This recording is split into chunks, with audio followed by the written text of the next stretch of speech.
Welcome back after the break. आप देख रहे हैं आज पाकिस्तान। उमूमन जब बड़े बुजुर्ग आपको डांटना चाहते हैं और किसी गलती की तरफ इशारा करते हैं तो एक बड़ा कॉमन जुमला हुआ करता था, हमने ये बाल धूप में नहीं सफ़ेद किए हैं। लेकिन आजकल प्री मेच्योर ग्रेइंग एक रियलिटी है। लोगों के बाल बहुत जल्दी से सफ़ेद हो जाते हैं। इसकी वजह स्ट्रेस है, हमारा लाइफस्टाइल है। लेकिन क्या ये रिवर्सिबल है?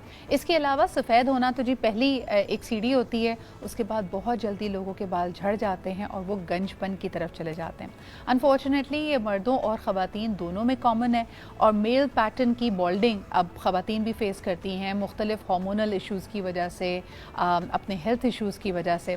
तो आइए जानते हैं कि क्या ये रिवर्सिबल है और अब इसके लिए क्या जदीद सोल्यूशंस मौजूद हैं। क्योंकि हम देखते हैं बड़ी सारी क्लिक बेट वीडियोज़ तो हैं जो जड़ी बूटियों का हवाला देती हैं और कहती हैं कि इनसे इलाज मुमकिन है। लेकिन क्या एलोपैथी में और मॉडर्न साइंस में इसके इलाज मौजूद हैं? हमारे साथ मौजूद हैं doctor Jafar Imam, who is a dermatologist and a consultant at the LNH which is the Liaquat national hospital. अस्सलाम वालेकुम डॉक्टर साहब। वालेकुम अस्सलाम।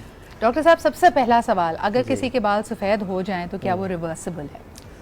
प्रीमेच्योर ग्रेइंग यानी यंग एज में। देखिए, वो डिपेंड करता है कि उसकी वजह क्या है।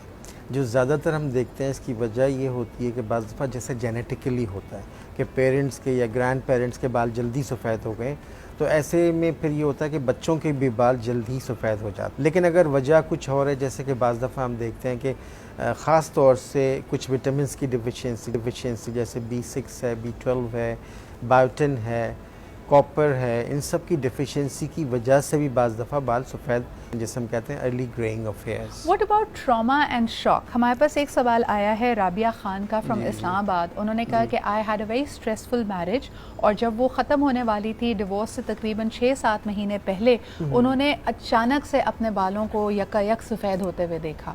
क्या स्ट्रेस और ट्रॉमा की वजह से भी बाल सफ़ेद हो जाते हैं? हो सकते हैं स्ट्रेस की वजह से, और ऐसी सूरत में फिर ये हम एडवाइज़ करते हैं लोगों के कि वो एंटीऑक्सीडेंट चीज़ें ज़्यादा इस्तेमाल करें। अगर स्ट्रेस उनके ऊपर ज़्यादा है जी, तो आप ज़रा एंटीऑक्सीडेंट चीज़ें ज़्यादा इस्तेमाल करें, तो उससे फिर बेहतरी आ सकती है और हो सकता है ये स्ट्रेस अच्छा, से। कॉमन जो हमारे यहाँ लोगों की मिथ्स हैं वो भी मैं आपसे पूछ लेती हूँ। ज़रूर। एक सवाल आया जी, जुनैद ने कहा कि आम तौर पे जब पहली दफ़ा आप सफ़ेद बाल देखते हैं तो बड़ा शौक लगता है बिल्कुल। और अगर एक आध हो तो लोग उसको प्लक करते हैं कि किसी और की नज़र ना पड़ जाए। सही। तो कहा यह भी जाता है कि अगर आपने सफ़ेद बाल को जड़ से उखेड़ दिया तो उस एक की जगह 5 सफ़ेद निकलेंगे। इसमें कितनी हकीकत है? नहीं, ऐसा कुछ नहीं है कि अगर आपने उसको काट दिया तो नहीं निकलेंगे या निकाल दिया तो नहीं निकलेंगे। अगर उनको निकलना है तो वो निकलेंगे। ऐसा उनको निकालने से या उनको बाज़ दफ़ा ज़्यादातर लोग उसको काट देते हैं ताकि वो नज़र ही ना आए। तो इसलिए इसमें कोई बहुत हकीकत नहीं है। अगर उनके बाल होने हैं ग्रे तो वो होंगे, और ये इसका ताल्लुक़ ज़्यादातर इससे होता है कि हमारे बालों में एक पिगमेंट होता है जिसे हम मेलानिन कहते हैं। जब उसकी ग्रोथ कम हो जाती है तो उसकी वजह से हमारे बाल ग्रे होना शुरू हो जाते हैं। सही। अच्छा, इसमें lifestyle, genetics and of course stress major factors हैं जो आपके सामने हैं। हमारी लाइफ वैसे ही बहुत ज़्यादा स्ट्रेस्ड है। स्ट्रेस को अगर आप काबू करेंगे तो उसके और बेनिफिट्स के साथ साथ आपके बाल जल्दी सफ़ेद नहीं होंगे। डॉक्टर साहब, एक और सवाल आया है, this is from Sana and she is writing in from Peshawar. उन्होंने कहा कि जी क्या कलर का इस्तेमाल करना है? जैसे यंग गर्ल्स आजकल फैशन कलर्स, स्ट्रीकिंग, हाईलाइट्स, लो लाइट्स करवाती हैं। इन केमिकल ट्रीटमेंट्स की वजह से भी क्या बाल जल्दी सफ़ेद होते हैं?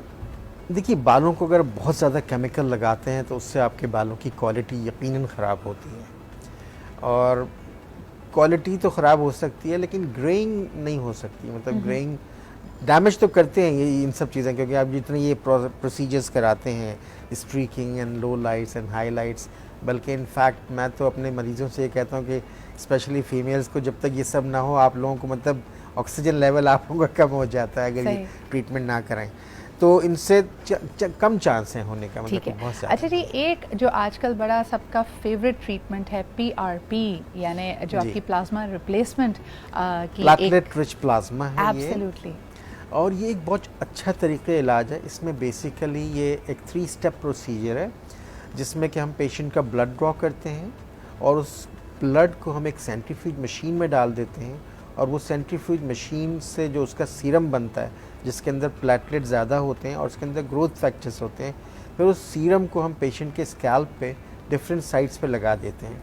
लेकिन उससे पहले हम पेशेंट को प्रिपेयर करते हैं कि वो ज़्यादा उनके सर पे हम एक एनेस्थेटिक क्रीम लगाते हैं, क्योंकि हमें मल्टीपल साइट्स पे इंजेक्शन लगाने हैं, नमिंग क्रीम होती तो है नमिंग क्रीम लगा देते हैं ताकि उनको ज़्यादा दर्द ना हो। ठीक है। और वो फिर वो सीरम लेके हम उनके सर पे मुख्तलिफ जगहों पे लगाते हैं, and that is a very effective treatment for hair fall. अच्छा, when you say effective doctor साहब, क्योंकि ये सवाल हमारे पास सबसे कॉमन सवाल है, जी। क्या इससे फौरी तौर पे या एक दो सिटिंग्स के बाद बाल गिरना बंद हो जाते हैं? और दूसरा ये कि अगर बॉल्ड स्पॉट हो यानी कोई गंजपन हो चुका हो ऑलरेडी, क्या वहाँ पे नए बाल उगाएंगे? अच्छा देखिए, उसमें होता ये कि बेसिकली ये इसमें 6 सिटिंग्स होती हैं, और एक सिटिंग के बाद दूसरी सिटिंग 1 महीने के बाद होती है, एंड इट इज़ इम्पॉर्टेंट कि आप पूरी 6 के 6 सिटिंग्स लें।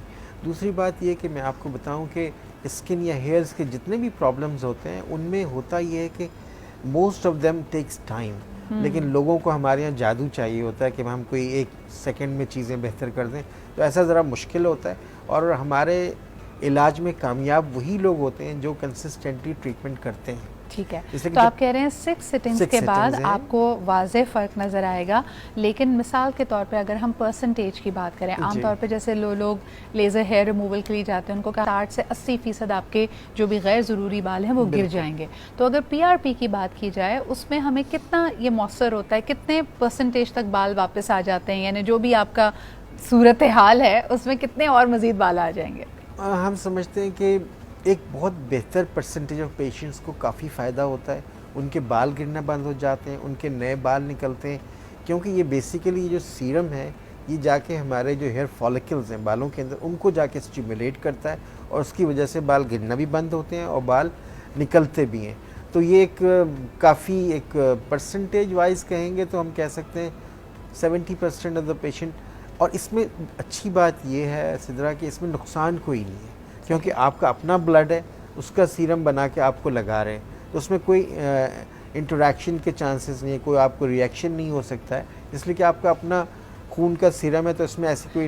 लेकिन डॉक्टर साहब, एक बात मैं लोगों को फिर भी एहतियात के लिए ज़रूर कहूँगी, क्योंकि इसमें आप ब्लड ड्रॉ कर रहे हैं, और अब अनफॉर्चुनेटली हमारे यहाँ बहुत सारे क्वैक्स हैं, बहुत ज़्यादा अनहाइजीनिक और प्रोफेशनल सर्कमस्टांसेस में भी लोग आपको PRP प्रॉमिस कर रहे हैं। कई दफ़ा हम पैसों का फ़ायदा देखते हुए कि अच्छा जी कहीं किसी जगह से कम कीमत में हो रहा है, what we end up doing is कि हम अपना ज़्यादा नुकसान कर लेते हैं। जहाँ पे भी नीडलिंग हो, मैं उनको कहूँगी कि आप ज़रूर छान पटक करके एक बेहतरीन प्रोफेशनल प्रैक्टिशनर के पास जाइए, किसी और से भी राय लीजिए, थोड़े से पैसे बचाने के चक्कर में ज़्यादा नुकसान न कीजिए, क्योंकि यकीनन इन्फेक्शन के चांसेस ज़रूर मौजूद हैं, बिकॉज आपका ब्लड ड्रॉ हो रहा है और उसके बाद प्लाज्मा री इंजेक्ट हो रहा है। मैं आपकी बात को सेकेंड करूँगा कि डेफिनेटली हमारे यहाँ लोग कुछ पैसों के लिए मतलब अपने आप को किसी ऐसी जगह चले जाते हैं। आपको ये देखना चाहिए कि डॉक्टर साहब पढ़े लिखे हैं, कोई उनका रिप्यूटेबल कहीं काम करते हैं वो, या बस ऐसी क्लिनिक खोल के बैठ गए। यहाँ पे unfortunately there is no system है कि लोग पूछें कि भाई आप कौन हैं, आपने क्या पढ़ा हुआ है,